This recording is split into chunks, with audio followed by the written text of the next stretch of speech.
예수님의 부활이 역사적 사실인가 신화인가에 대한 여러 가지 의견들이 나뉘고 있습니다. 이 질문에 대해서 어떻게 정의를 내리는가에 따라서 신자와 불신자로 나뉘게 되는 거죠. 저와 여러분들은 예수님의 부활이 역사적 사실임을 믿기에 우리는 신자라고 불리는 거고, 그것을 믿지 않는 사람들은 불신자라고 부르게 됩니다. 죽은 사람이 다시 살아났다, 여러분들 이런 이야기 들으신 적이 있습니까? 세상에 어떤 수많은 얘기 속에서도 죽은 자가 살아났다라는 얘기는 우리는 들을 수가 없습니다. 과학이 발달하고 동물을 복제하거나 아마도 사람까지 복제할 수 있는 기술이 아마 개발되었을 것 같습니다. 이렇게 윤리적인 문제 때문에 이렇게 다 공식적으로 말을 하지는 않지만은 이미 과학은 그만큼 발달해 있을 겁니다. 하지만 어떤 세포들을 통하여서 DNA를 통하여서 뭔가를 복제할 수 있는 능력은 우리에게 주어졌지만, 물리적으로 완전히 죽은 존재를 다시 살리는 그런 과학적인 발전이나 이런 것들은 아직 이루어지지 않았습니다. 삶과 죽음이라는 것은 과학으로 뭔가 뒤집을 수 있는 것이 아니라 옛날부터 지금까지 신의 영역이었기 때문에 이것은 신만이 주관할 수 있는 일인 거죠. 만약에 죽은 자가 실제로 살아났다, 그리고 우리가 그 사람을 눈으로 목격했다, 그렇다고 한다면 여러분들은 어떤 반응을 보이시겠습니까? 성경에도 죽은 사람이 살아난 기록이 있죠. 나사로가 죽은 지 3일 만에 살아났습니다. 그 자리에 있는 수많은 사람들이 놀라움을 금치 못합니다. 죽은 나사로가 살아났다는 그 소식 때문에 예수를 믿는 사람들이 엄청나게 많이 일어나게 되는 거죠. 하지만 그 사람들은 실제적으로 죽은 사람을 목격한 자들이지만, 저와 여러분들은 예수님의 죽으심을 목격하지도 않았고 부활하심을 눈으로 목격하지도 않았습니다. 그럼에도 불구하고 우리는 예수님께서 살아나셨다라는 것을 믿고 있는 거죠. 어떻게 그것이 가능할까요? 오늘 말씀에 등장하는 도마라는 인물이 있습니다. 그는 예수님의 제자임에도 불구하고 주변 사람들, 막달라 마리아부터 시작되고 그리고 그 이후에 또 다른 제자들로부터 예수님께서 부활하셨다라는 소식을 들었지만, 이 도마는 그 사실을 믿지 않습니다. 왜 믿지 않을까요? 상식적으로 불가능한 것이기 때문이죠.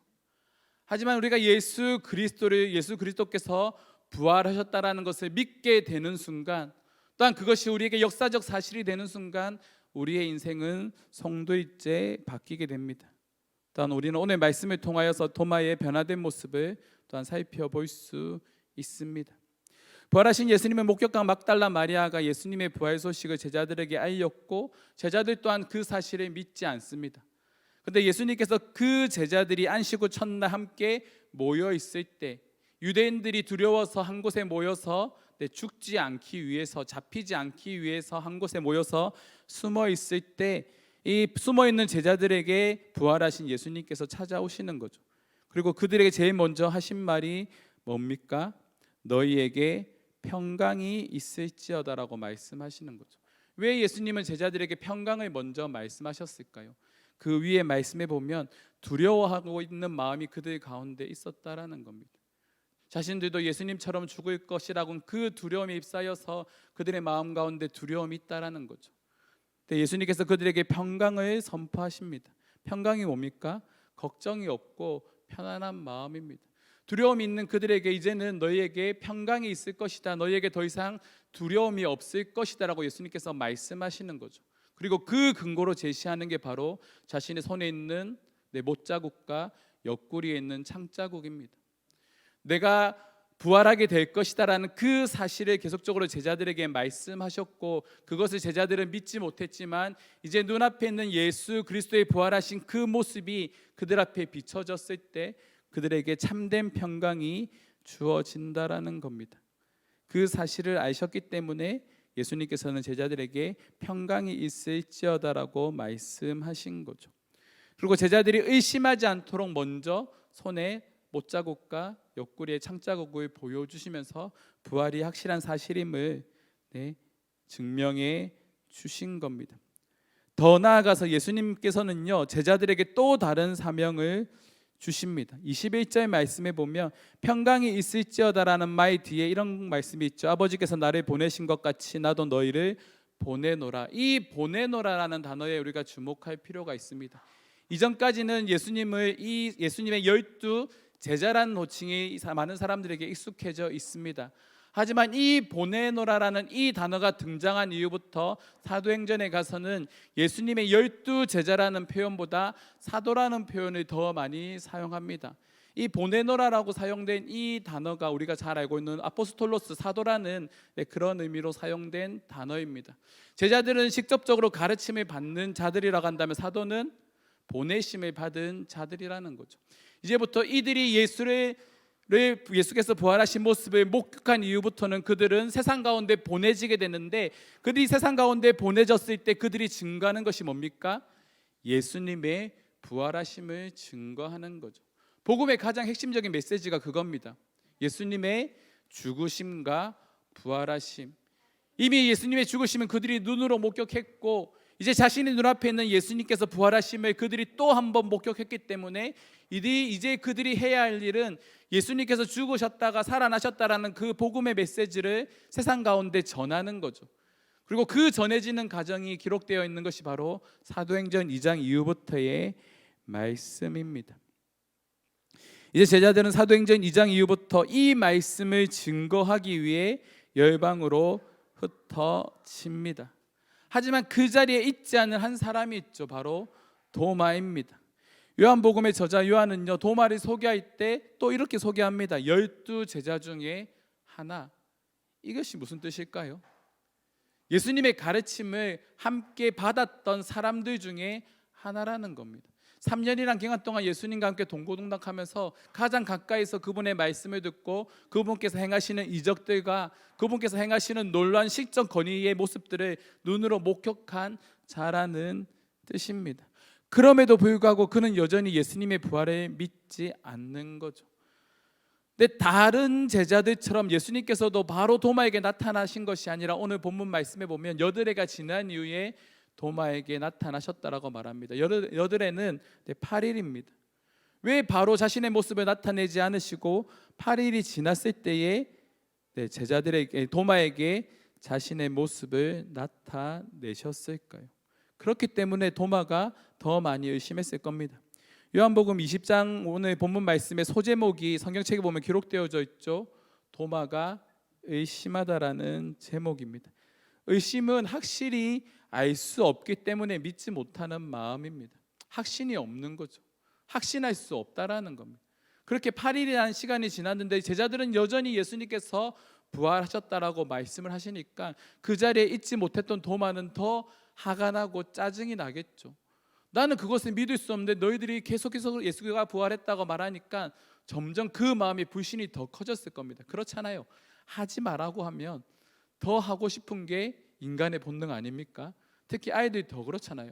장난치지 마, 먹지 마, 뭐 까자 먹지 마, 사탕 먹지 마라 하면 애들이 더 미쳐서 그걸 먹으려고 합니다. 그게 인간의 일반적인 심리인 것 같습니다. 믿어라 믿어라 믿어라 말하니까 더 안 믿어지는 거죠. 도마도 그와 같은 상태입니다.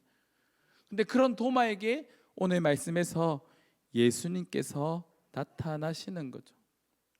도마가 했던 그 전에 예수님께서 나타나시기 전에 했던 고백이 뭡니까? 제자들에게 예수님께서 하셨던 행동이 그대로 도마가 먼저 말합니다. 예수님의 손가락에 있는 못자국에 내가 손을 넣어보고 옆구리에 있는 창자국에 내가 손을 넣어봐야지만 그것을 믿겠다라고 도마가 말을 하는 거죠. 그리고 그것을 내가 행했을 때에 나는 예수님께서 부활하셨다라는 사실을 최종적으로 받아들이겠다, 믿겠다라고 말하는 겁니다. 이건 지극히 당연한 반응입니다. 제가 올 겨울 수련회 가서 이렇게 말씀을 전하면서 그런 농담을 했습니다. 저희 집안 중에 가장 유명한 사람이 유재석입니다. 그리고 그 유재석 씨가 사용하는 유씨와 제가 사용하는 유씨가 같습니다라고 말했습니다. 모금도 유씨거든요. 우리가 뭐 보드유라는 이름은 많이 들어봐서 한문은 많이 들어봐서 사람들이 이 보드유에는 익숙한데 이 모금도 유씨는 사람들이 잘 모릅니다. 근데 이 유재석이라는 사람이 유재석 씨가 이제 모금도 유씨를 사용하고 제가 모금도 유씨를 사용한다고 말을 하니까 어느 순간 이 저와 유재석 씨의 관계가 어느 정도 좁혀진 거죠. 그래서 제가 계속적으로 그런 말을 했습니다. 유재석 씨가 저희 사촌입니다. 저희 같은 UC를 사용하고 있고 정말 가까운 지인입니다라고 말하니까 뭐 지금은 제가 이렇게 짧게 말하지만 이거 설득하기 위해서 여러 가지 오랜 시간의 말들을 했겠죠. 그렇게 말을 하다 보니까 그 안에 있던 회중들이 조금씩 그 말을 믿기 시작합니다. 그리고 그들이 최종적으로 저에게 요구한 게 뭘까요? 그러면 목사님, 유재석 씨와 찍은 사진이 있습니까? 라고 말했을 때 예, 있습니다라고 말하면서 한 청년을 불러일으켜 세웠습니다. 그리고 나오라고 했죠. 그리고 핸드폰을 건네면서 뻥입니다라고 이렇게 말을 했습니다. 이 사람은 제 핸드폰에 있는 제가 유재석 씨와 찍은 사진이 있었다고 한다면 정말 제가 유재석 씨랑 정말 친분 있는 사람인 걸 믿었겠죠.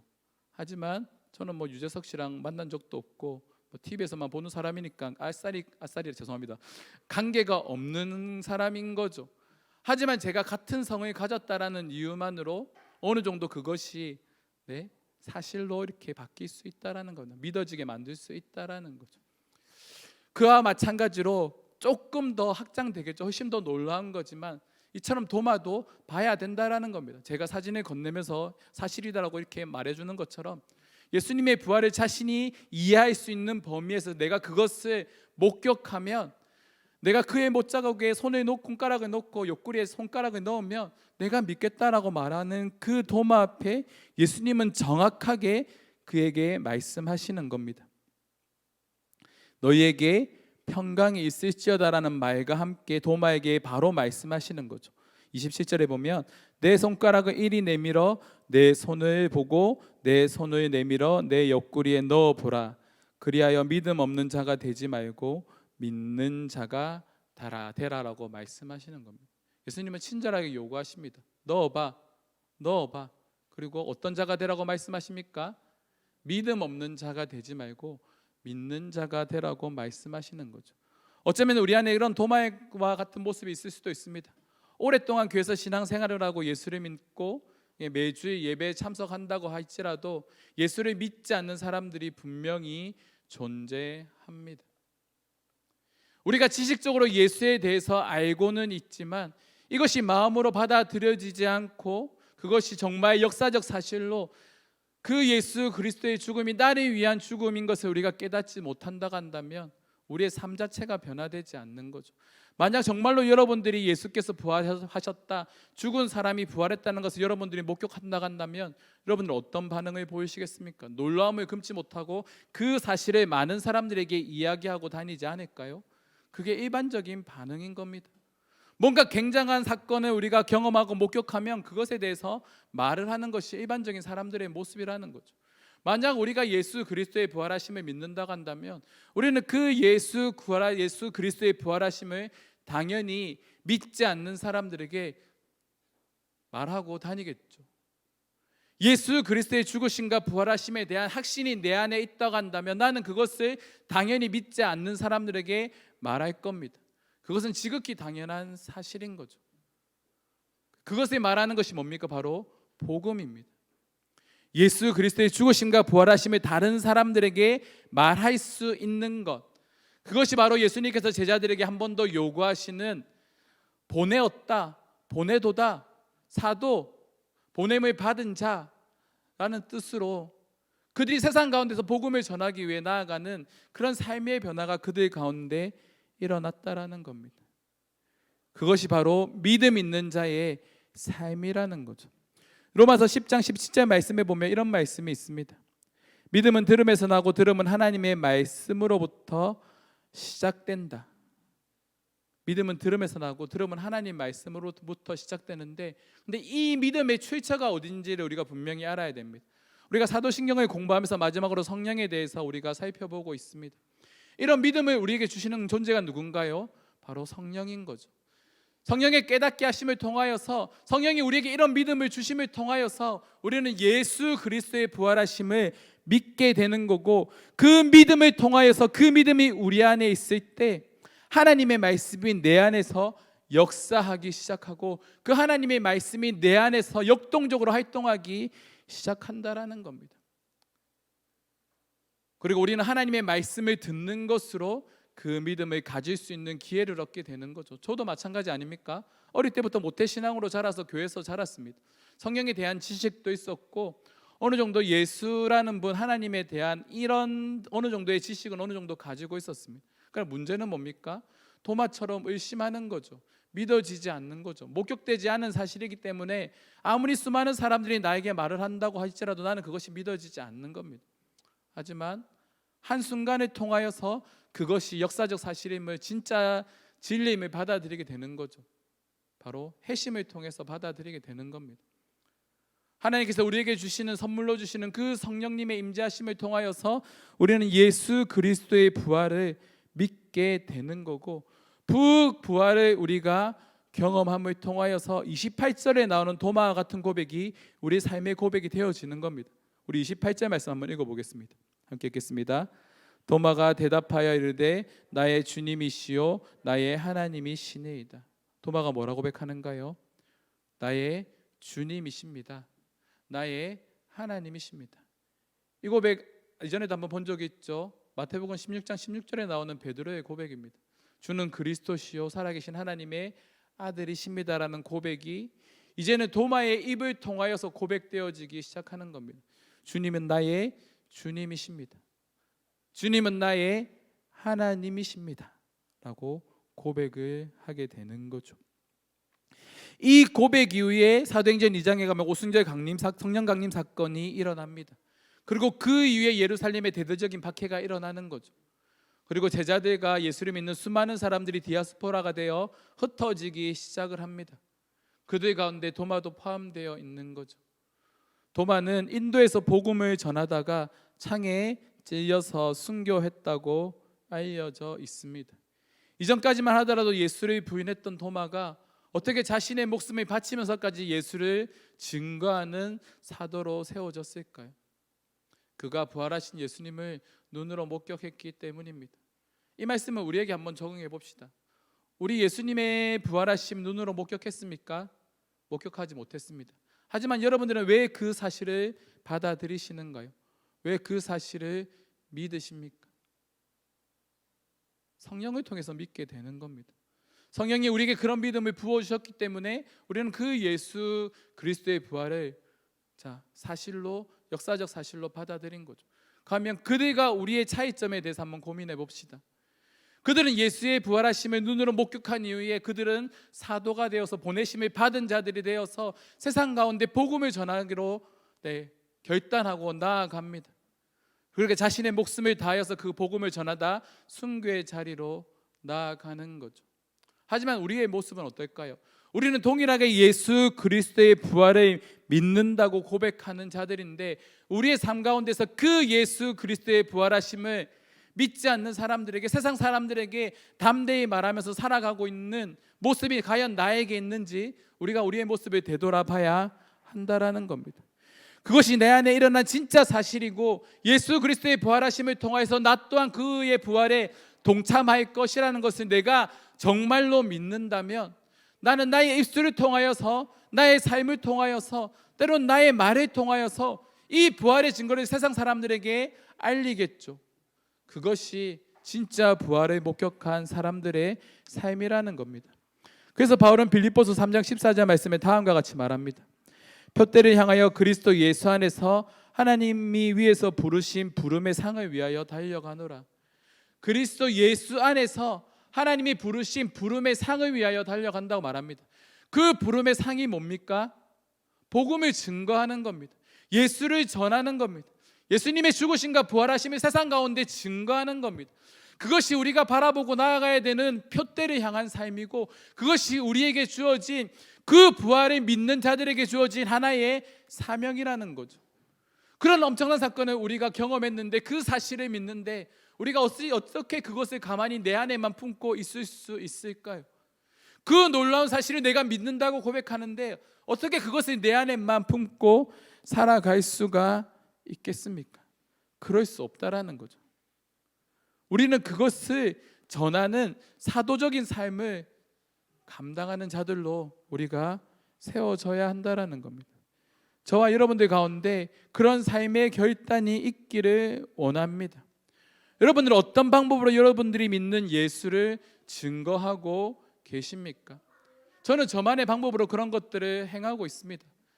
간식을 나눠주고 거리에서 아이들을 만나고 뭐 예전에 했던 것처럼 노숙인들을 돌보고 최근에 이 지역에 있는 아이들이 교회로 찾아오기 시작하면서 그 아이들에게 자연스럽게 복음을 전하는 것으로 저는 제가 믿는 예수에 대해서 증언하는 삶들을 끊임없이 살아가고 있고 또한 그 삶을 살아가기 위해서 많은 것들을 포기하기로 여전히 결단하고 그렇게 나아가고 있습니다.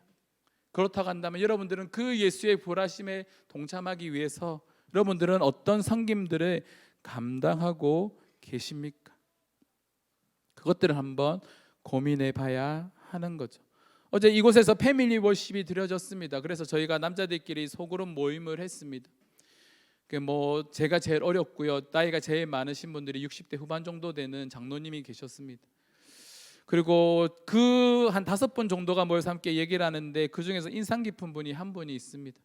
저에게 제일 처음에 이제 간식을 후원해 주셨던 오리온에서 일하시는 한 집사님입니다. 이 집사님은 결혼한 지 15년이 될 때까지 자녀가 없었다고 합니다. 뭐 시험관 아기도 하고 여러 가지 자녀를 낳기 위해서 정말 노력을 많이 했지만 그것이 잘 되지 않았다라고 합니다. 자녀에 대한 아픔도 가지고 있고 또한 직장 생활을 하고 있을 때 다른 사람들은 승진할 때 자신은 강등되는 그런 일도 경험했다고 합니다. 얼마나 상처가 되었겠습니까? 자녀를 얻지 못하는 그런 상처와 직장에서 여러 가지 문제들, 그리고 힘들어하는 아내의 모습을 보면서 이 집사님의 마음이 점점 약해지기 시작할 때 그분 가운데 은혜가 자리 잡히기 시작을 했습니다. 그러다가 최근 3년 전에 2살 된 한 아이를 입양을 했고 지금 5살이 된 그 아이를 데리고 이 패밀리 워십이라는 예배에 참석했다고 합니다.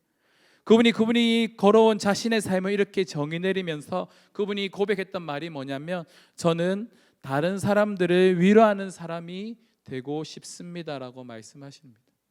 자신이 겪어왔던 그 아픔을 통하여서 그 어려움들을 통하여서 동일한 어려움들을 경험한 사람들에게 위로하는 사람이 되고 싶다라고 그분은 말씀하시는 거죠. 이분에게 있어서 상처와 아픔이 사명이 된 겁니다. 그래서 직장 생활을 할 때마다 수많은 직장 동료들, 후배들, 선배들의 이야기를 들어주는 사람이 되었다고 합니다. 그리고 그분이 자신의 장점에 대해서 말하는 게 저는 다른 사람들의 이야기를 잘 들어줍니다라고 이렇게 이야기를 하시는 거죠. 어떻게 이것이 가능할까요? 바로 그분 가운데 부활하신 예수 그리스도의 능력이 함께하기 때문입니다. 나를 위해 죽으시고 부활하신 그 예수 그리스도의 사랑으로 말미암아 내가 그 받았던 사랑을 다른 사람에게 전함으로 위로하는 자, 위로하는 사람이 되고 싶다라는 사명으로 그분이 거듭나게 된 거죠. 이것이 우리가 걸어가야 될 사명자의 길임을 믿습니다. 우리에게 주어진 환경, 아픔들이 있을 겁니다. 고난들이 있을 겁니다. 하지만 그것이 또 다른 누군가를 위로하고 또 다른 누군가를 세워줄 수 있는 사명이 될 수 있음을 저와 여러분들이 기억했으면 좋겠습니다. 그리고 그 자리에서 우리가 소개해드려야 되는 예수 그리스도, 나에게 참된 평화와 위로를 주신 그 예수 그리스도를 우리가 그들에게 전함으로 그들 또한 우리와 같은 경험을 할 수 있도록 그들을 하나님께로 인도하는 자가 되어야 되겠죠.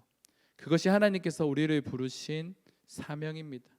직업이 돈을 버는 것이, 하루하루 살아내는 것이 우리의 삶의 전부가 아니라 그 모든 순간에서 예수 그리스도의 부활하심을 증거하는 삶, 그것이 우리의 삶입니다.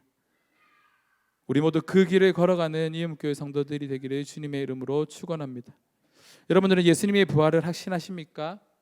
그렇다고 한다면 그 부활에 합당한 삶의 태도를 갖추는 그런 성도가 됩시다. 그런 그리스도인의 품격을 잘 갖춘 성도가 되어서 한 영혼이라도 주님께 이끌 수 있는 그런 삶을 살아가는 저와 여러분들이 되기를 주님의 이름으로 축원합니다. 이 시간 우리 함께 기도하겠습니다. 이 시간 기도하며 나아갈 때 이런 기도로 드리며 나아갔으면 좋겠습니다. 주님, 우리가 부활의 증인이 되기를 원합니다. 그저 그 부활하셨다라는 그 사실을 그냥 지식적으로 알고만 있는 것이 아니라 그 사실을 증거할 수 있는 보냄을 받은 자, 사명자의 삶을 살아가기를 원한다라고 우리가 함께 결단하며 기도하며 나아가도록 하겠습니다. 함께 기도하시겠습니다.